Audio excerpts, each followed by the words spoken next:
bans very carefully, because if I were them, I'd go for just out the Ashe, out from Nora. They need to keep Muryu at bay. They need to keep Racial at bay as well, because even though he's a support, he's still a very flexible fragger, and he's just shown us his teeth as well. So right now, outing Glass by Nora, that was fairly standard one for the Consulate, taking out the main person who could be peeking through all the windows at the upstairs hold. So that is fairly standard. I'm very interested at what Athletico would pick, and it seems that they're very stuck on it as well. So at this point, they do need to counter-pick against the Nora players. Not to counter-strat themselves, they need to counter-strat the exact few players. Yeah, no, it's interesting, really, because what we've seen from Athletico in their bans so far, very, I don't really know what the word is, like highly intelligent, highly well thought out bans. Yeah. But that said, like, sometimes you get a little bit ahead of yourself sometimes. So, for example, on Bank, they banned out Hibana, which meant that attacks much more difficult, and they ended up losing every single one of their attacks. And here we see the exact same thing. That's what I was kind of going to lead into. Look, you counterban the map, right? Yeah. And here you are counterbanning the map of Consulate by banning Thermite, meaning that you can't Thermite open that main garage, something that is so integral to a downstairs take. Banning out that Thermite puts every attacking team attacking the basement in an uncomfortable situation. But that said, Athletico starting on their attack, you've got to feel like they need to be in a strong position. They need to be feeling good about attacking with no Thermite. Now, they banned Thermite when they played Consulate against Airwolf. They did all right on their defense, winning 3, but on their attacks, they only won once. Interestingly enough, Nora banned out Clash, knowing how well Ethan played out, but now they've opened the main gates for Derpe. This is Fnatic. Well, look, these guys have a history which always goes the way of Fnatic, but look, the SDS, they put up a very good fight, and Nora-Rengo and Athletico, you think, oh, Nora-Rengo's the best team in APAC. Surely there's nothing Athletico can do. Well, Athletico took the first map, and they're looking to not disappoint us here on Consular either. As we head back in, the ban phase has finished, and we're heading on to see this next map of Consular. This is where everything gets decided, Cthulhu. Yeah, indeed it does. As so far we are seeing just upstairs hold with the castle. Nothing too experimental, nothing too overly spicy from Nora-Rengo, whereas Athletico bring it in a Capitao on Derpe, which is a bit of an oddity, and they, interestingly enough, not bring it in something like a Blackbeard for just applying pressure from the west windows, which usually would mean that you first go for the breach into the admin, push out through the break room, get control of that, and then while all of this happening, you have Blackbeard and somebody else applying pressure from the west side. So you have that split attention from the defenders. Ethan seems to have fallen a little bit off that Blackbeard role and playing more kind of flex operators, I guess you could say. He has been a flex player. That's what he defines himself as his role. And in this case, he's going to be bringing the Lion. Look, Nora-Rengo don't like Lion, all right? They don't like playing against Lion. It was one of their most prominent bans other than Glaz. But that makes me think that, okay, Athletico are doing right by bringing it here. You're going against a strategy that Nora-Rengo don't like fighting against. Interestingly enough, one of the wall patches onto B side has been left soft, and Todd is getting into a 5-5 with Papilia, which could have gone both ways actually. But with that in mind, yeah, so if they're able to out that castle, they have a very strong ground to go for a push onto the B side and have a person to be pushing even from the west windows as well. The first of the EE1Ds does expire, and it doesn't find anything. Looks like Todd and Derpe are trying to corner out Racial, but it's been so difficult for Derpe to find this, and we know Racial's been playing so well, but he gets a bit toasty there in the corner. Still manages to survive. Somehow, finally, Todd takes him down. It took 3 people in Crossfire to take down Racial, but finally, the smoke is eliminated, and B-side control has been taken by Athletico. They don't yet have access to it, though. They haven't got themselves in there, still forcing themselves up the yellow stairs.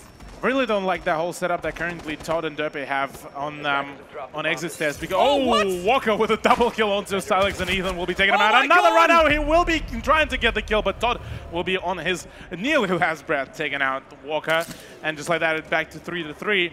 But my question is the fact that spot that they had on the exit stairs was very dangerous because they could have been exactly what Papilia is just about to be planning to do. Throw in a couple of explosives, and that's it. You got a double kill and easy man advantage.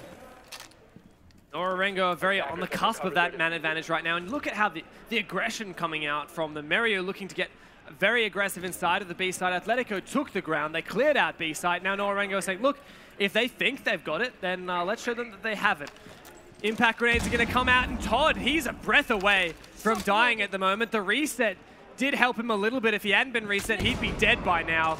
Derpa is going to have to do some tough work. Papilia gets taken down by Emo-Rin, but Meryu and JJ are still poised to hold this out. 3 players left from Athletico, going to have to file themselves into this bomb site with 2 eager Nora-Rengo players waiting to receive. JJ just holding an angle. Meryu gets taken down by Emo-Rin on the buck. Todd takes one down. Can he deny the plan? JJ takes down Derpa. It's a 1 versus 1 from Emo-Rin. Can he find it? Emo-Rin with the C8. This man, for so long, Emo-Rin has been a terror with Buck, C8, ACOG in the ANZ scene, and it shows like he's going to flex that all over APAC. The machine is back. Dev. He's back, baby. The killing machine called Emo-Rin is back with that ACOG C8. That used to be his signature weapon, especially with the silencer as well.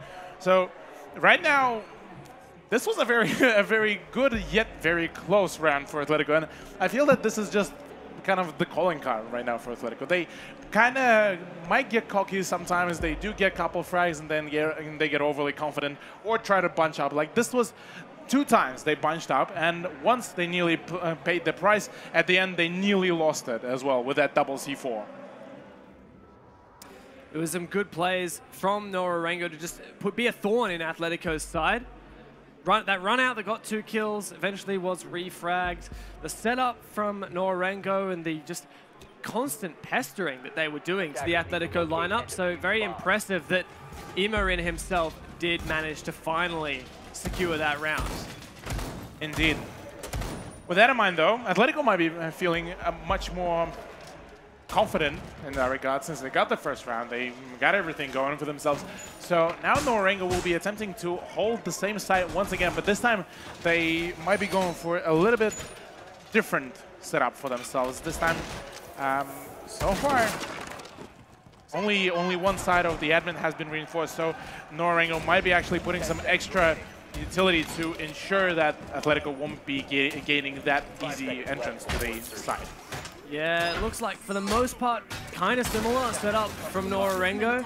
I'd be interested to see maybe even the mirror inside of Projector Room, that's the A bomb site, looking towards Long Desk, because you can use that to hold yellow stairs as well. There are a lot of options for mirrors to hold yellow stairs, and Nora-Rengo seem to prefer this one looking into the bathroom. That is very true.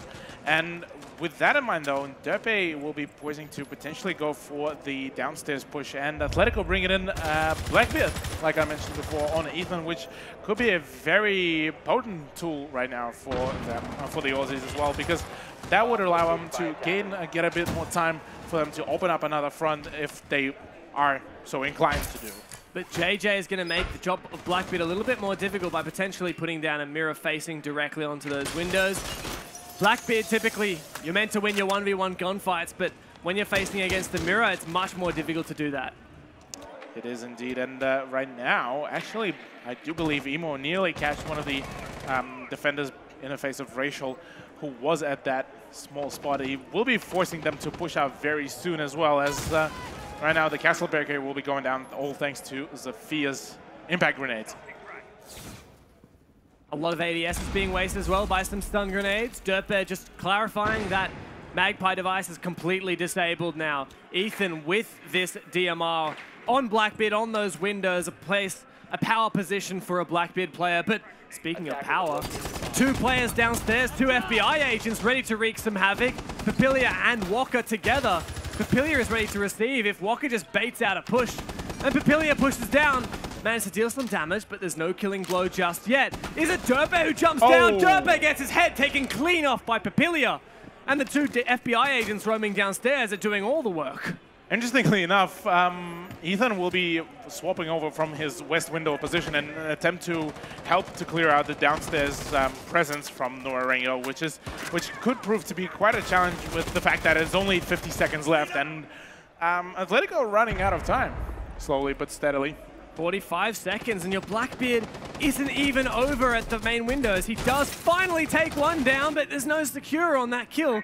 Meanwhile, he loses the shield to Racial from holes above. Can Walker even secure this? Ethan finally takes him down, but there's no Blackbeard shield left for Ethan. He's basically just a guy hanging out with a really amateur rifle, not a great rifle.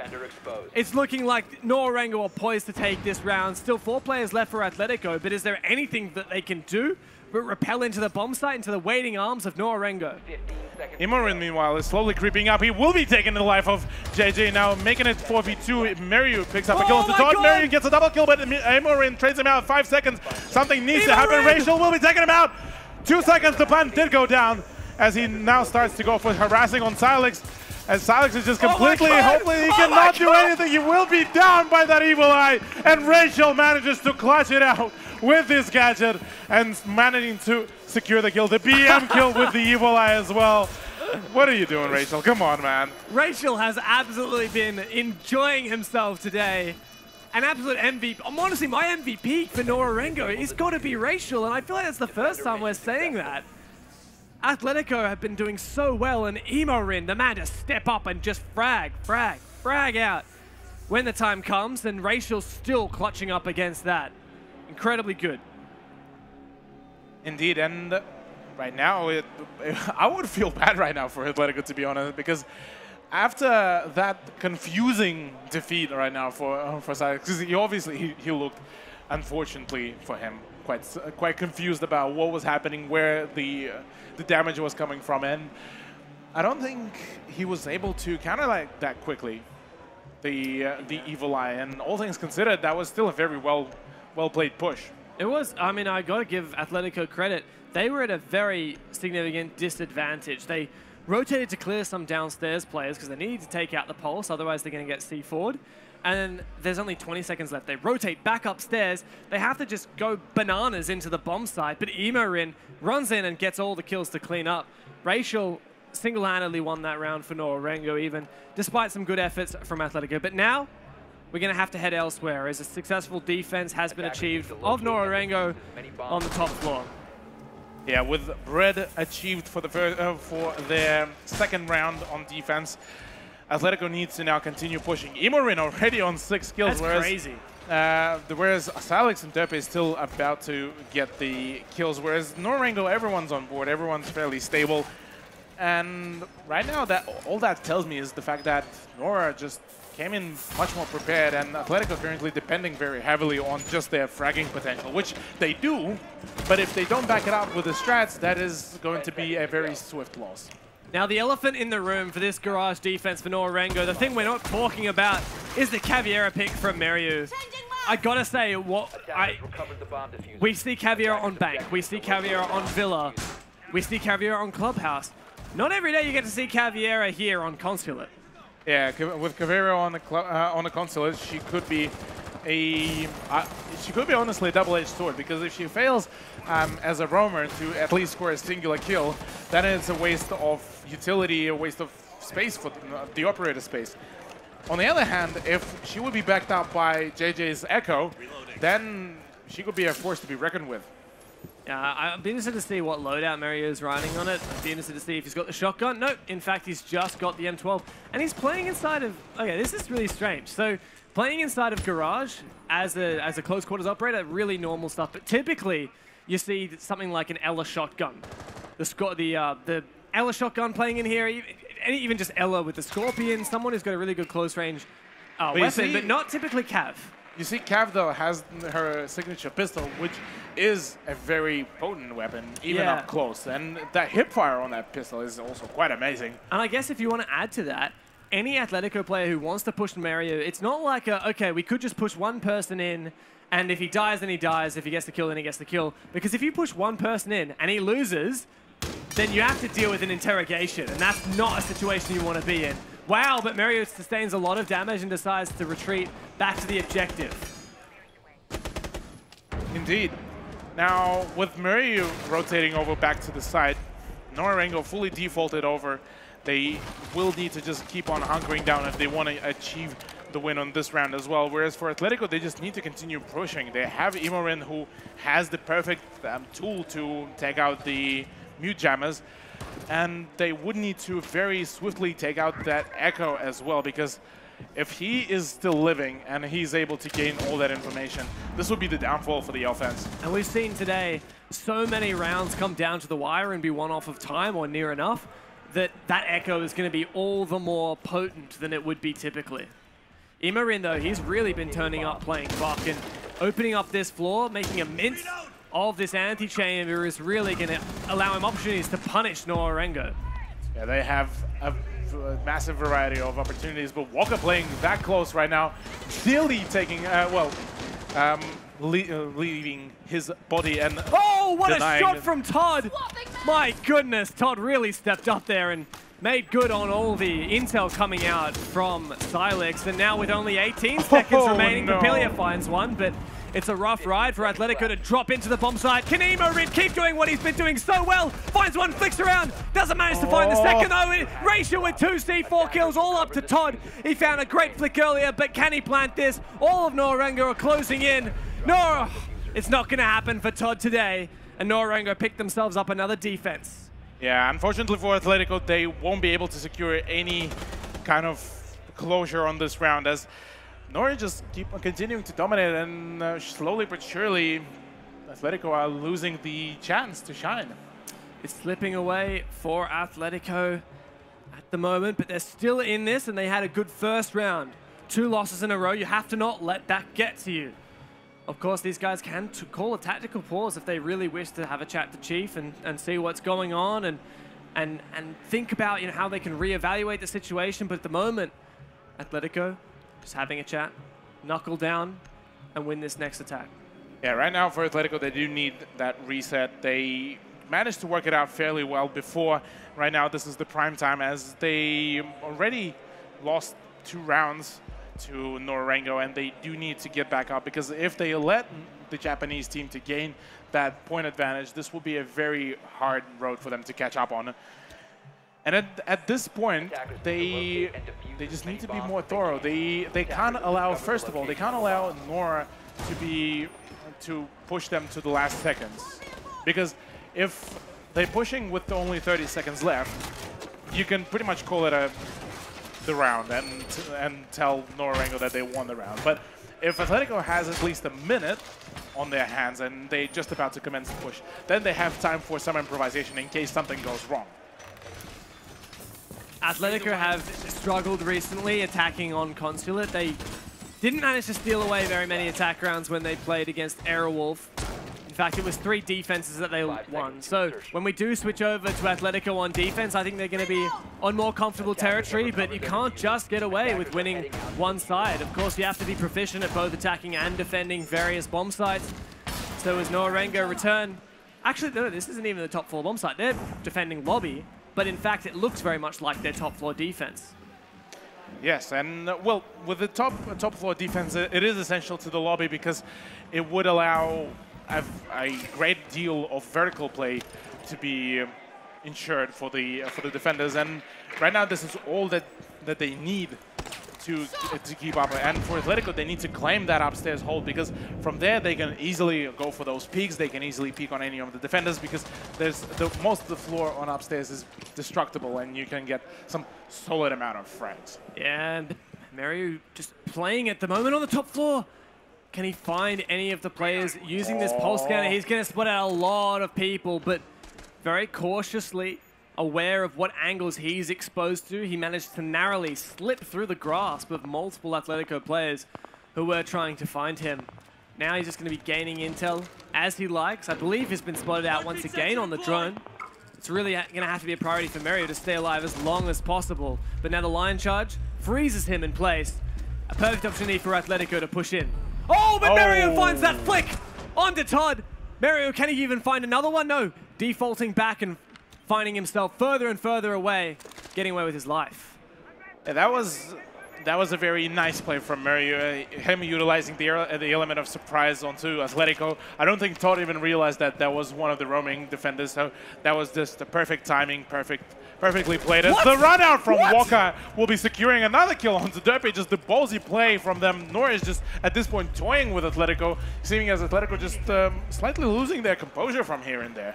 And the Lion Charge just used on impulse. Ethan face-checking a room, and JJ's just hiding there. I bet Ethan's thinking right now, why is he there? Well, Ethan, he's there because you didn't think he would be. That's how it works for JJ. He's just playing unexpected, and Walker is tearing things up now with the C4. Emo in the man of the hour for Athletico is off the board, and Walker with the PM just running outside, not giving Silex anything to go for it as he attempts to get himself into tellers. He might be slowed out by this pulse before too long. Just trying to squeeze his way in. Bonner maybe needs to... Silex needs to be very cautious as he is facing a 1v5 and he still will be going for an attempt. He needs to find himself at least some of the kills to just justify this round. But with 17 seconds left, there's really not much to do. He will be catching Murray off guard. 4 more people left and the pistol coming out from mute. But no, Papilia will be shutting him down with the MP5 SD. And that is all there is to it. Nora-Rengo looking very, very confident on their defenses.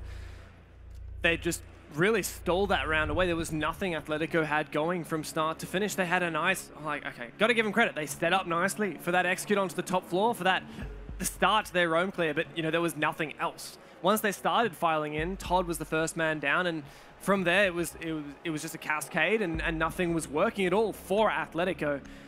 Now, I've got to say, I feel like when Athletico switch onto the defense, they might have a bit more success, but you've got to be finishing this half with like a 3-2 scoreline. Yeah. That's what they can do at the moment. All they can do is get this one and make it a 2-3. They don't want to be stealing away from this round with only 1 attack win. Yeah, they definitely will want to win at least 1 more round on their offense while they're going to be transitioning onto defense. And interestingly enough, Walker actually bringing in the Frost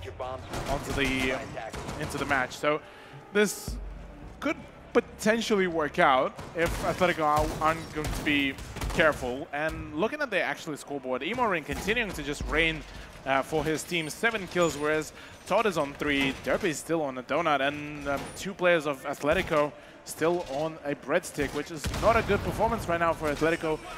And if I was them, I would be hoping that they would improve on their defense, because right now this is a very lackluster offense. I think that when they do flip onto defense, they'll have some more success, but at the same time, it's really not acceptable for Athletico. It's a rough ride for them, but at the moment, on their attacks, they don't have any teeth. When they do, it's Emo-Rin just running in and getting multi-kills, and that's not enough. That's not how you play this game. You don't rely on an individual player popping off and finding kills to win your rounds. You need to play, you know, I hate to say it, you need to play as a team. What does that mean? It's difficult to break it all down, but you need to be using everyone. You need to be setting up refrags. Because at the moment, it's either Emo-Rin runs in and kills everyone, or everyone kind of gets picked off solo. For example, that's how Todd died last round. There was no answer from the rest of Athletico. Yeah, Athletico is seeming to be, when they lost, just trying to go for those solo plays, and this is definitely not what they want to do. They need that to keep their composure. They need to have that discipline to keep playing as a group, as a team, and not as just a bunch of solo fraggers. But at the very moment, right now, they do need to have just more manpower to each one of them. They cannot afford to go in solo and try to challenge Nora-Rengo on a 1v1 firefight, because they know that like 8 out of times that is just not going to happen. As for this top floor, wow, what a drone spot from Derp. I love that. I don't know how he got that all up into the tree, but gotta respect that. This top floor defense, oh, what? What an angle from Derp, shutting down a player who's been my MVP for Nora-Rengo so early, and all that Maestro cameras, all off the board already. Now, Athletico have won a top floor attack in this match so far, and they're looking to get another one here. The one that they lost was only lost because Racial managed to clutch it out. Now he's already taken down. Athletico poised to take this if they can do it. Yeah, they could very much succeed in this, and they do have the full control of the admin, but they are not planning to emphasize that. So Ethan will be trying to challenge from the window that Frost, which could go both ways, but at the moment Frost will decide to fall back. Papilia actually playing from below, so this could be also a very intricate angle and a very successful angle right now for Nora-Rengo. Oh, but a peek from Mary who takes down one, and there's no refrag from Silex because he was immobile due to him being down on the floor. Papilia also finds one onto Silex, cleaning house, I should say, really, in that vicinity, all being cleared out by Nora-Rengo. What an outrageous run out from Walker. He really has to get away with his life, though. Papilia finds another kill on the castle, but Todd finally refrags him. Nora-Rengo just untamed in their aggression at the moment. Athletico don't know where to look because every window could have a Nora-Rengo player jumping out of it, ready to take them down. Oh, but what a flank! Meryu finds one pushing up from the spiral stairs. Todd once again forced to look for another avenue. Moving onto the A bomb site, but no diffuser to speak of, and only 10 seconds to left. 3 players to find, and he shoulder peeks right into JJ, who cleans him up. No last stand for you. Yeah, and talking about those peaks, as we just saw, that flank from Jaeger was pretty much what sealed the deal. And I feel right now Athletico will need to sweat as much as they humanly can to just get the defense going for them, because if they even lose one round, that means match point, and there's even more pressure, and that's where they might actually give in to that. It's looking a bit grim now for Athletico. They won 3 defensive rounds when they played against Airwolf, but 3 isn't going to be enough to cut it here with this current scoreline. They would have needed to win that attack if 3 was enough to send them to overtime, but no, they have to win 4 defensive rounds to put us at 5-5. It's going to be a rough road ahead of them.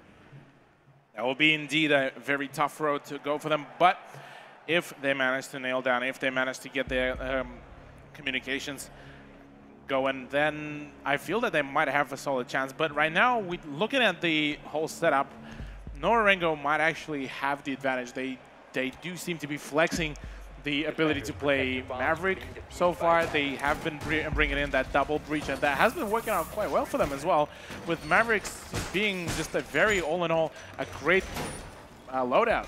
Yep. You have 3 speed, you have an amazing M4, and you have a very flexible hard breaching. Yeah, I love the way that Nora-Rengo have been playing this. So Athletico, this is the second map in a row where they've banned a hard breach. On Bank, they banned Hibana. Here they banned Thermite. Nora-Rengo is saying, all right, for a lot of our attacks, we want to bring 2 hard breaches. You know, whatever one you ban, we're going to replace with Maverick. And that's the cool thing about Maverick. He's not... In some ways, he's like Thermite. You have to be right up close to make a hole. You can make a decent-sized hole if you spend enough gas and enough time. He also has the capacity to get hatches if you know what you're doing, which Nora-Rengo do. So there's a little bit of a mix in some regards. So I quite like the way that Nora-Rengo are not shying away from the, I would say, steep skill curve, I should say, that Maverick does force you to deal with. Yeah, but the thing with Nora and their Maverick plays is that they always have Maverick being covered. So in case he goes down from that same hole that he opened up, he can set up... they can get the refrag going for themselves. So it's all essentially based off the point that Nora are able to just refrag. They have one person sticking with another, and they have 2 people most of the time when they go in for the push. So this is essentially their bread and butter. On this attack, though, Imarin is feeling very, oh no! Ooh. Imarin gets completely cornered out. A very predictable position inside of admin. Imarin was there with all of his Magpie devices to catch those grenades, but a great counter from Nora-Rengo, just wasting those ADSs one by one. Follow up from a grenade, and that's good night, Imarin. I feel for Todd that at this point, when you lose the roamer in the admin, that's when you need to start rotating back, at least back on the ground floor, so you can deal some damage from below onto with the C4. And Walker actually reads in onto that as well, just as we hear it. But at the moment, Nora are just setting up for their push, and it looks like the full control. No. Oh, nearly. Walker catches the off guard, but no, Papilia manages to finally find Todd. They just instantly locked in, found him, enemy spotted, and he's gone. Athletico on their attacks, they were really nervous. They didn't have direction. Nora-Rengo, it's like they know this map. Like it fits them like a glove. Honestly, this is so impressive, the way that Nora-Rengo is so comfortable at pinching and opening up these angles. I don't have much hope for Athletico here, as Nora-Rengo have 5 players remaining and a whole minute to work with. Yeah, with a minute to work with indeed, and Silex though is still having the gas grenade. Walker picks up a kill into Derpy, but the response kills by Silex will be outing Muryu, and the Echo drones will be also ensuring that plant denial for a little bit, but never mind, that drone is gone as the peak will be shut down by JJ, and Papilia will be securing a kill onto Ethan. We're going on to the match point, ladies and gentlemen, as Athletico so far just unfortunately lacking behind for themselves, and Nora just stomping them. And that's really what Nora do best. They had an absolute stomping in Japan on their home turf when it was a Season 8 APAC Finals. They didn't drop a single map. They were cleaning house of even your favorite teams such as Fnatic, who they dealt with 6-1, 6-2. And it looks like they're going to bring that kind of dominant scoreline here to finish things off on Consular. And just look at them. They're having fun. They're just here for fun. Yeah, meanwhile, in Athletico camp, they do need to seriously start rethinking their approach.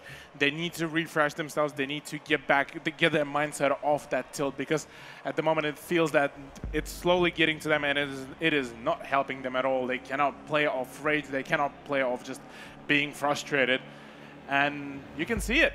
You can see it. Even Chief right now is full on explaining, trying to calm them down, just get their minds back into the game. That's all there is to it.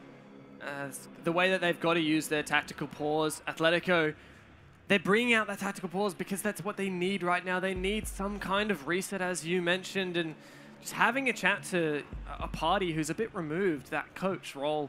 You don't have to, I mean, in the case of Chief, I mean, Chief's been out of the game for a little while in terms of actually being an active player in the competitive scene, but he does really bring a lot of kind of wisdom and perspective. He's out there, he's watching these guys, and even if you're not providing insight into specific strategies or complex components of the game, sometimes it's the basics of communication and mindset that really make the difference between a win or a loss. Athletico, they need to turn this game upside down if they want to stay in here when they're looking at such an unconvincing scoreline against them. And talking about turning it upside down, Ethan is busting out the Bandit, as well as Imorin bringing in an Alibi, and we did see some very intricate plays by Alibi so far throughout this whole event. And Cafeteria Garage will be the choice for their what may just be the final round. Do you reckon they can take this, or do you reckon Nora will just outright close it out? I think Nora-Rengo was so good on that top floor. I think it's good that Athletico have chosen to go to Garage instead. But that said, I feel like this is an Athletico game. Sorry, this is a Nora-Rengo game, pardon me. I feel like Nora-Rengo just in such a strong position right now. They're at the peak of their form. Athletico have been performing so well, they just might not have what it takes here on Consulate.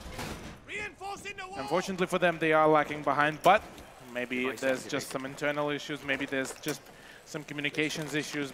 Well, we won't know for sure, but what we definitely know is that they need to up their game if they do want to stay in this series and continue fighting within this event. Because whoever wins this matchup goes to face against Fnatic in the grand finals, and the Fnatic are still a force to be reckoned with, although if it will be Nora-Rengo facing them, last time Fnatic did not show quite a formidable performance. Yeah, two very familiar teams with each other, and I guess both of these teams have had a lot of experience against Fnatic. I don't know if one's going to be particularly favored over Fnatic compared to another.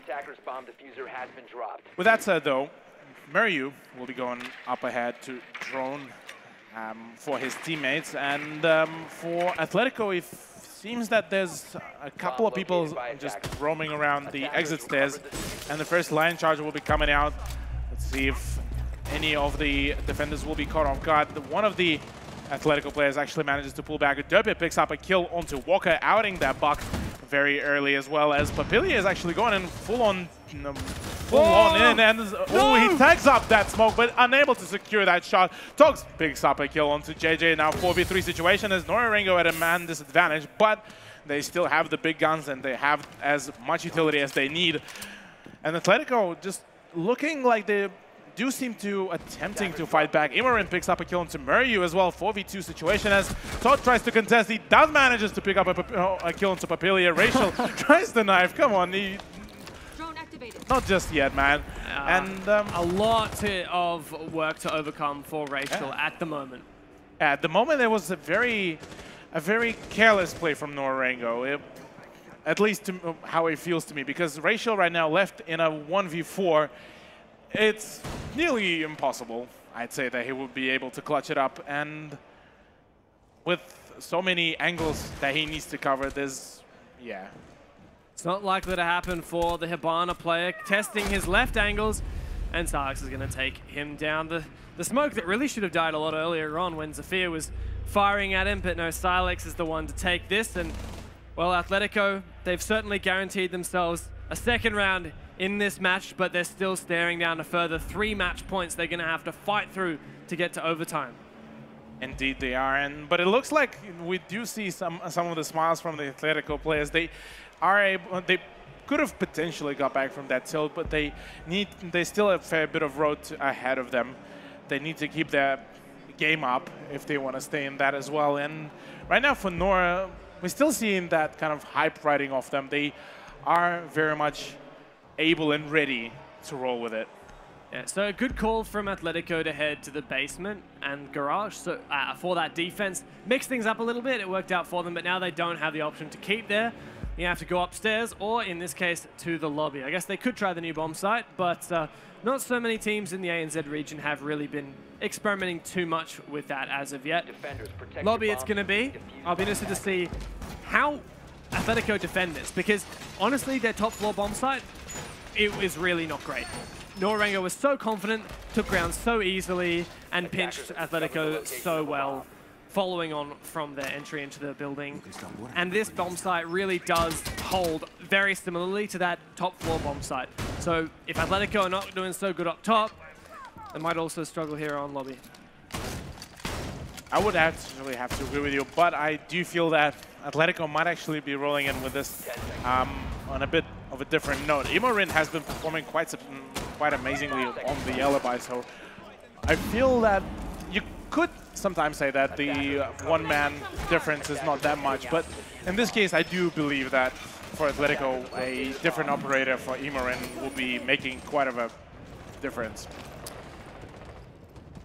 Todd sustained a lot of damage, not quite sure what happened there. Maybe an impact grenade from Silex or Imorin. Not looking so good though. One shot, or maybe two, from some of the defender rifles will finish him quite easily. So he's going to be having to play a lot more passive, or he's going to be, I don't know, I feel like you just got to try and negate these factors like that. You want to not take straight up gunfights, you want to play smarter, you want to go for your flanks instead. It just really restricts your options. Not so great for Todd. Yeah, oddly enough, I want to point out that Athletico are not contesting the admin office and able to give it to Nora-Rengo that easily, which will be a very, essentially a stepping stone for Nora-Rengo's push, and could end very badly for Athletico, all things considered, because, I mean, the amount of peaks that you can have from the admin is huge, and the potential that you could utilize from there, you could push out straight off to the Visa and apply pressure from there. You can continue pushing the corridor, you can continue pushing the meeting room upstairs. So there's definitely a great variety to it. Walker trying to get some closure with his grenades, but just unable to get anything. He will be forced to push back with that Echo drone as Derpe just stalling the push, just applying some pressure, just making sure that he will be able to drain some time. Oh, what? What a lucky shot from Papilia. Oh, no, sorry, that wasn't the line. My bad. Great shot, I should say, from Papilia. Playing above the yellow skylight, cutting off that rotation, and of course, Todd already being low on HP. It didn't take many shots to finish him off.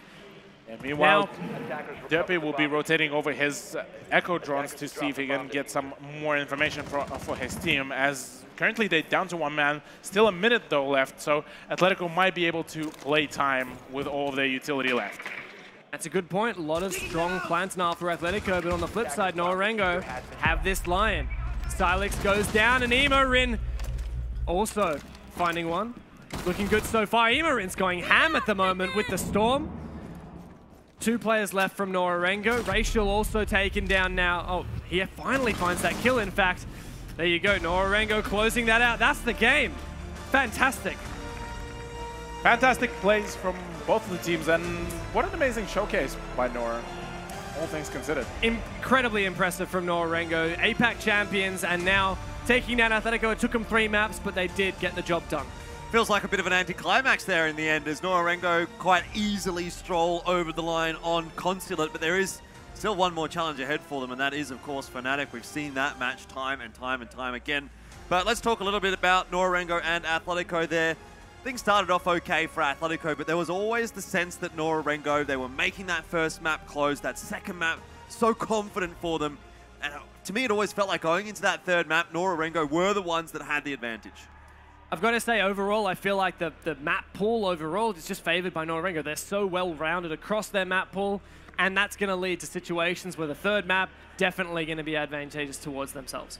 Yeah, they certainly did go in with the momentum of them winning the bank. They were very confident after that, after the second map, and certainly this did affect Athletico to a certain degree as well. So you could see at the starting of map 3 as well, they were just slowly going on that tilt, just unable to score any closure. So all in all, considering our first match result and now our second match result, everything essentially has gone to plan so far today. This is where things were supposed to end up.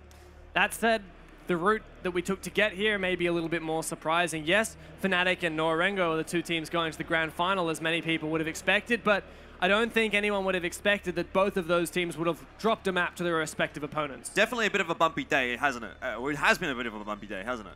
Yeah, it was a very bumpy day. Both Darksided and Athletico showing a great deal of fortitude against their opponents and able to score, yeah, as Dev mentioned, a map of their opponents and pushing to 3 maps. Still a formidable performance. So I give massive props to both Athletico and Darksided, no matter how close or how far away they were from. I think generally, as a general rule, both teams were quite close to actually potentially picking up a win in their respective matches. Looking at Nora-Rengo, it seemed like it took them a little while to kind of get warmed up, but as soon as they did get warmed up, really, Athletico did start to struggle. Absolutely. When we got onto map 3 and we saw Athletico trying to attack in such a way that they really didn't have any kind of force. When they were attacking on Clubhouse, they knew what they were doing. They said, okay, we've got a Montaigne. We're going to push together as a team behind this Montaigne. We're going to drone in each other, that kind of thing. Whereas on their attacks here on Consulate, it was very messy. They really were not sure of how to go about things. They would go in solo. They wouldn't have refrag set up. In contrast, when we switched over to a Nora-Rengo attack, they were having a field day. They knew what they were doing. It was just like writing the same song that they've done over and over. Yeah, Athletico felt a little bit lost on the last map. Even though I kept on preaching that Athletico would be able to take the map, it certainly felt that Nora were way more prepared, and Athletico were just not ready for the amount of aggression that Nora showed. So again, is that going back to perhaps an issue in the Athletico pool, or is it really just a fact that Nora-Rengo has such a strong map pool? Nora-Rengo have an incredibly strong map pool, and they're at the best that we've ever seen them at this current stage. Athletico are also on the rise and at the best we've ever seen them, but they're still behind Nora-Rengo. Yeah, this is definitely just Nora playing on a whole new level. They're managing to pick themselves back out after first map, and that is it. So it's more or less the same storyline that we kind of expected, or we were starting to build when it came from the APAC Season 8 finals. Nora-Rengo, they're here to play. They're basically the best in the region right now, and can anyone challenge them? Well, again, it's going to be potentially Fnatic that is going to try and do that. But we saw how that ended in the Season 8 finals, and that definitely wasn't that pretty for the Aussies. 3 rounds for the Australian team in that best of 3 is definitely not what you're looking for, and Fnatic definitely want their revenge in this grand final here for the Six Masters 2018. Yeah, definitely. We've also already seen that both of these 2 teams can actually contest against each other. Fnatic and Nora-Rengo, some of these matches have gone for a fair while, and I don't know, I mean, from what we've seen so far today, we've seen a lot of very, very close matches just across the board in general. So for Nora-Rengo, very, very pleased for themselves. I mean, this could definitely be a challenge for them. You know, this is not like it's going to be an easy 2-0 walkover, is it? Oh yeah, no. They were definitely given a run for their reputation and for their skill. But I feel for them this will be also a lesson. They managed to learn some new patterns. They saw how other teams, other meta kind of is being played out, even though